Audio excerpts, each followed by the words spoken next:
Bismillahirrahmanirrahim. Assalamualaikum warahmatullahi wabarakatuh. Alhamdulillahirabbil alamin. Assalatu wassalamu ala asrafil anbiya'i wal mursalin nabiyina Muhammadin wa ala alihi wa sahbihi ajma'in wa man tabi'ahum ila bi ihsan yaumiddin, amma ba'du.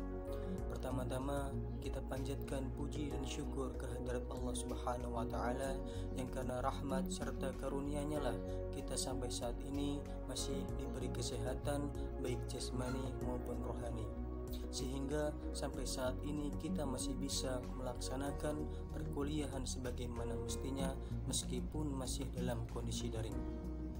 Tak lupa juga kita haturkan sholawat berserta salam kepada Nabi kita Nabi Muhammad Sallallahu Alaihi Wasallam yang kita nantikan syafaatnya di akhirat kelak. Amin ya rabbal alamin.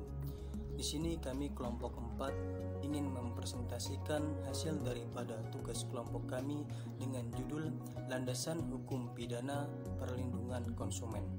Sebelum kami memulai pemaparan presentasi daripada kelompok kami, izinkan kami di sini terlebih dahulu untuk memperkenalkan anggota kelompok kami. Saya Dwi Cesar Armanda dengan NPM 1921030040 sebagai moderator. Nama saya Dwi Apriliani, NPM 1921030209. Hukum Pidana Perlindungan Konsumen. Berdasarkan Undang-Undang Nomor 8 Tahun 1999, perlindungan konsumen menjadi landasan hukum yang kuat bagi pemerintah dan konsumen swadaya masyarakat dalam upaya pemberdayaan konsumen melalui pembinaan dan pendidikan konsumen. Selanjutnya, kedudukan pidana perlindungan konsumen. Hukum perlindungan konsumen merupakan cabang hukum yang bercorak universal karena sebagian besar perangkatnya diwarnai dengan hukum asing. Namun, dilihat dari hukum positif yang sudah ada di Indonesia, ternyata dasar yang menopang sudah ada sejak dulu, termasuk hukum adat. Perlindungan konsumen memiliki segi positif. Yang pertama, dengan adanya undang-undang ini, maka hubungan hukum dan masalah yang berkaitan dengan konsumen dan penyediaan barang dan jasa dapat ditanggulangi. Yang kedua, kedudukan konsumen dan penyediaan barang dan jasa sama di hadapan hukum. Perlindungan konsumen juga memiliki segi negatifnya. Yang pertama, pengertian dan istilah yang digunakan tidak sesuai dengan kebutuhan konsumen dan perlindungan konsumen. Yang kedua, kedudukan hukum antara konsumen dan penyediaan barang tidak seimbang, lemahnya pendidikan dibandingkan dengan pengusaha penyediaan produk konsumen. Yang ketiga, produk dan biaya pencarian keadilannya belum mudah dan biayanya murah. Assalamualaikum warahmatullahi wabarakatuh. Nama saya Hekel Bardadi, kelas D dari kelompok 4 akan melanjutkan presentasi. 5 asas yang terdapat menurut pasal 2 UU PK adalah: yang pertama ada asas manfaat, kedua asas keadilan, ketiga asas keseimbangan, keempat asas keamanan dan keselamatan konsumen, dan yang terakhir ada asas kepastian hukum. Selanjutnya, pembentukan landasan hukum pidana perlindungan konsumen. Undang-Undang Nomor 8 Tahun 1999 tentang Perlindungan Konsumen, Lembaga Negara Republik Indonesia Tahun 99 Nomor 42, dan tambahan Lembaran Negara Republik Indonesia Nomor 380/21 yang disepakati oleh Dewan Perwakilan Rakyat atau DPR pada tanggal 30 Maret tahun 1999. Kemudian disahkan oleh Presiden Republik Indonesia pada tanggal 20 April 1999. Berbagai usaha memakan waktu, tenaga, dan pikiran berkaitan dengan pembentukan landasan hukum pidana dan perlindungan konsumen. Kalangan pemerintah, lembaga swadaya masyarakat yaitu Yayasan Lembaga Konsumen Indonesia atau yang disingkat YLKI, yang lahir pada tahun 1973. YLKI bersama perguruan tinggi terpanggil untuk mewujudkan Undang-Undang Perlindungan Konsumen. Selanjutnya, Assalamualaikum warahmatullahi wabarakatuh. Saya saya Agustina, NPM 1921030241 akan melanjutkan materi tentang tugas hukum pidana perlindungan konsumen. Secara umum dikenal ada 4 hak dasar konsumen, yaitu 1. Hak untuk mendapat keamanan, the right to safety. Kedua, hak untuk mendapatkan informasi, the right to be informed. Ketiga, hak untuk memilih, the right to choose. Keempat, hak untuk didengar, the right to be heard.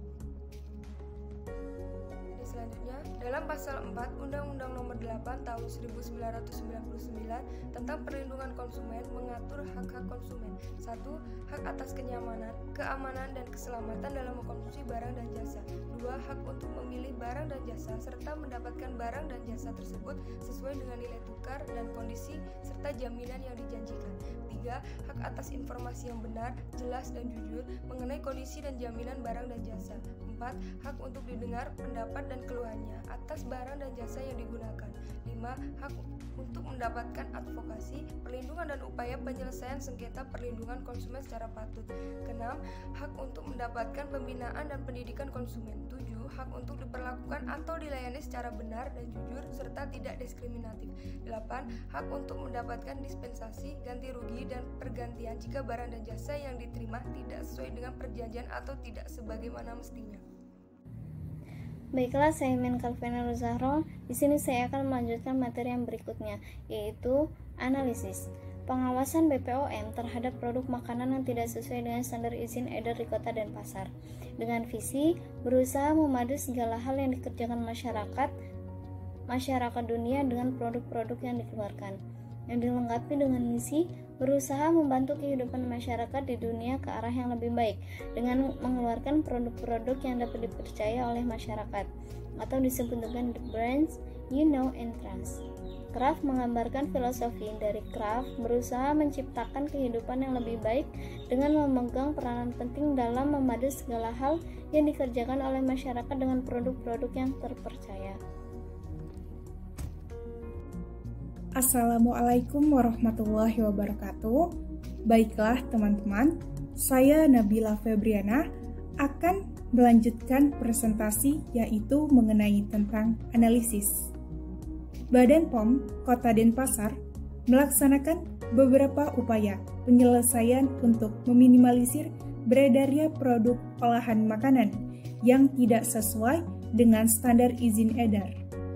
Berdasarkan hasil wawancara dengan Bapak Dr. Andes Iwayan Eka Ratna, apoteker, selaku Kepala Bidang Penindakan Badan POM di Kota Denpasar, menyatakan upaya yang dilaksanakan tidak hanya terhadap produk, namun juga terhadap pelaku usaha yang terbukti melakukan pelanggaran-pelanggaran melalui pola tindak lanjut yang dimana dalam pelanggaran pertama masih mengedepankan pembinaan karena Badan POM sendiri tidak memiliki wewenang untuk membatasi jumlah distributor yang akan mengedarkan produk olahan.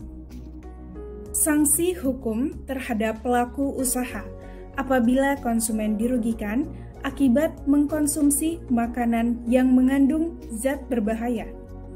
Pasal 8, angka 1, huruf A, angka 2, dan angka 3.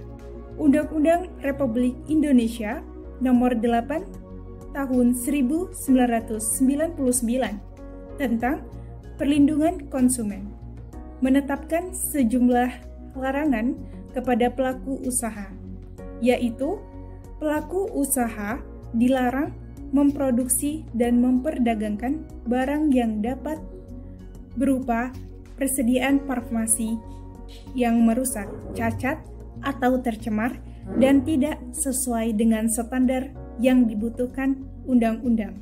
2. Pemerintah dalam melakukan pengawasan terhadap produk makanan yang beredar diberi wewenang untuk mengambil tindakan administratif sesuai dengan yang tercantum dalam pasal 54 angka 2 Undang-Undang Republik Indonesia Nomor 7 Tahun 1999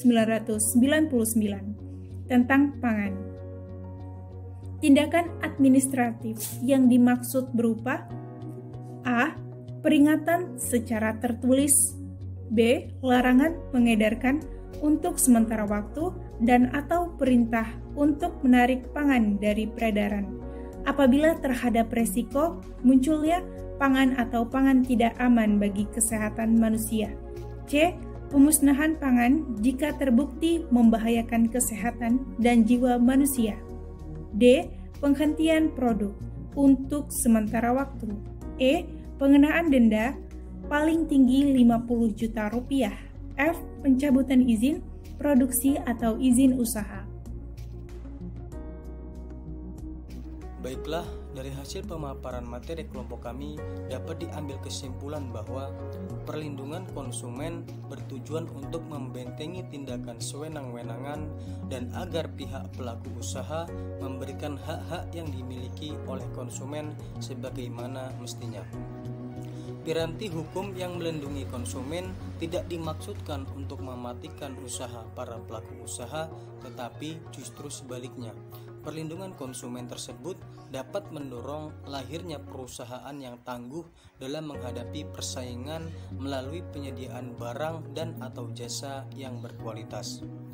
Undang-Undang Perlindungan Konsumen mengadopsi sistem pembuktian sebagaimana ditegaskan dalam pasal 19, 22, 23, dan 28. Dasar pemikiran dari teori pembuktian ini adalah seseorang dianggap bersalah sampai yang bersangkutan dapat membuktikan sebaliknya. Hal ini bertentangan dengan asas hukum praduga tidak bersalah yang lazim dikenal dalam hukum. Demikianlah pemaparan materi dari kelompok kami. Saya selaku moderator mewakili rekan-rekan kelompok 4 memohon maaf apabila terdapat kekurangan dan kesalahan dalam kami menyampaikan materi, dan kepada Allah kami mohon ampun. Kami akhiri billahi taufik wal hidayah. Wassalamualaikum warahmatullahi wabarakatuh.